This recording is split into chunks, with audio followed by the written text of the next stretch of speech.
Hi అండి. ఎండాకాలం వచ్చేసింది. పొద్దున్నే టీలు కాఫీలు బదులు మజ్జిగ తాగుదామని చెప్పి పెరుగు తీశారండి. రాత్రి ఈయన పాలు తీసుకొస్తే తోడేశానండి. ఇవి గేదె పాలు. మేగడ భలే చక్కగా వచ్చిందండి.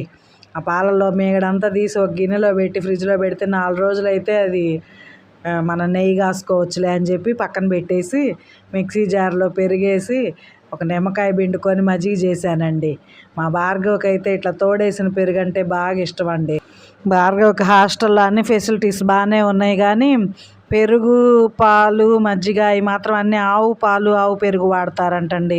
మజ్జిగలో కూడా కీర దోసకాయ ముక్కలు కోసి కలుపుతారంట. మా మజ్జిగ అయితే బాగున్నాయండి. నేనైతే ఈ మధ్య పెరుగులో మజ్జిగలో ఉప్పు వేసుకోవడం మానేశానండి.